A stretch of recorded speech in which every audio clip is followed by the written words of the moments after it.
পুরে এই গরমে গলাটা শুকায়, পুরে এই গরমে গলাটা শুকায়, ঘরে বাইরে এই সেই বনবিবির বিখ্যাত বটগাছ।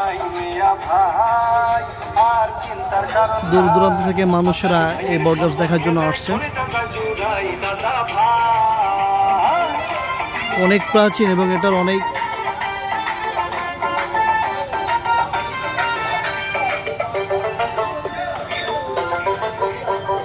ঠান্ডা পানি বেগুন শরবত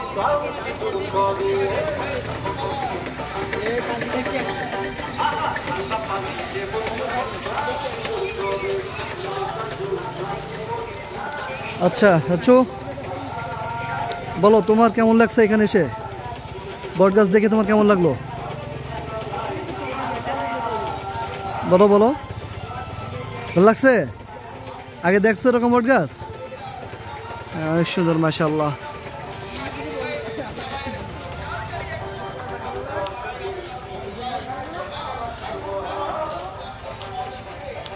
এখানে একটা কুসংস্কার প্রচলন আছে, সেটা হচ্ছে এই বনবিবির বটগাছে কেউ যদি জুতা পায়ে ওঠে তাহলে নাকি তার যে কোনো একটা ক্ষতি হয়ে যায়। এরকম কুসংস্কার প্রচলন আছে, জানি না এটা আদৌ বাস্তব কিনা, তবে এরকম কথা শোনা যায় আর কি। এটা সাতক্ষীরার দেবহাটা থানার ভিতরে অবস্থিত, অত্যন্ত বিখ্যাত এবং চমৎকার এই বটগাছটি। সকলের দৃষ্টি আকর্ষণ করবে আমাদের এই বটগাছ। আমরা আসুন আরও সামনে এগিয়ে যাই। বিশাল জায়গা জুড়ে একটি বটগাছ বিস্তীর্ণ জায়গা জুড়ে অঞ্চল নিয়ে অবস্থিত। মানুষরা এখানে আসছে তাদের আত্মীয় স্বজনকে সাথে করে নিয়ে দেখার জন্য।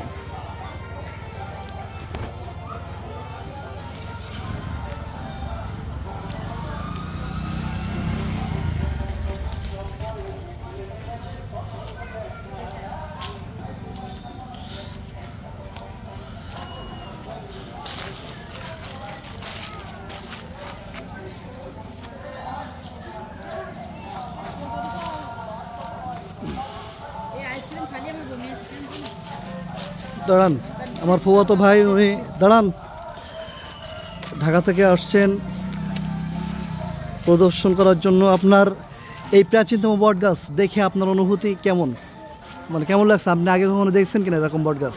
আসলে এমন সিচুয়েশন কখনো দেখি নাই, তবে ভালো লাগতেছে আর কি। সব মিলে আরও বেশি ভালো লাগতো এখানে কিছু পর্যটন স্পট করতো, মানুষের বসার একটা স্পেস করতো, তারপরে পাশাপাশি কিছু মানে বাণিজ্যিক ব্যবসায়িক কিছু খাবার দাবার থেকে শুরু করে, মানে এক কথায় আসলে মানুষ দূর দূরান্ত থেকে আসে। মানে প্রাচীনতম শুনছি আমি 100 বছরের বেশি নাকি, যেহেতু শুনেই মানুষ আসে। কিন্তু আসার পরে এখানে একটু ক্লান্তি দূর হওয়ার জন্য যেই প্রশান্তি দরকার ছিল সেইটা হইলে মনে হয় একটু বেশি ভালো। তো ভালো লাগছে, সব মিলে অসাধারণ প্রাকৃতিক সৌন্দর্য, মাশাআল্লাহ। এমন আর কখনো দেখি নাই আমি। সব মিলিয়ে আলহামদুলিল্লাহ, আল্লাহর কাছে লাখো কোটি শুকরিয়া যে এই সুন্দর প্রাকৃতিক দৃশ্য আল্লাহ আমার এই দু চোখে দেখাতে দিয়েছে। আসলে এত সুন্দর বটগাছ জানি না। আরও কিছু বলতে চাই, এই পাশাপাশি যে যারা দেখে নাই তারা একবার হলেও দেখে যাওয়া উচিত।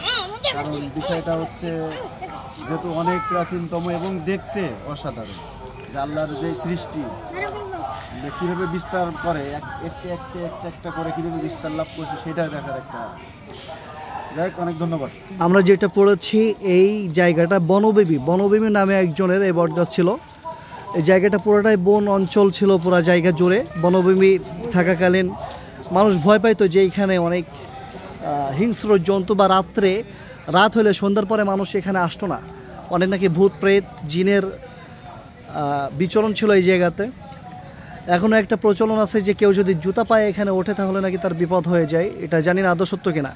দেখেন মানুষ এখানে এসে তাদের ভালোবাসা পর্যন্ত এখানে, এই যে তাদের ভালোবাসার স্মৃতিগুলা এখানে লিখে একেবারে দেখতে পাচ্ছেন। যাই হোক, খুবই চমৎকার।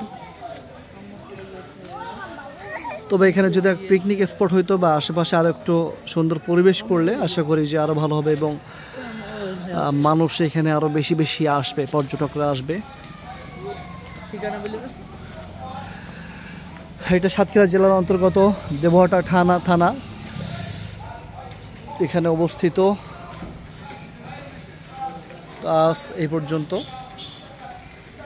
আবার হয়তো ভবিষ্যতে কখনো দেখা হবে। আরো দেখার জন্য চ্যানেলটিকে সাবস্ক্রাইব করে দিতে পারেন। আমি তো লিখে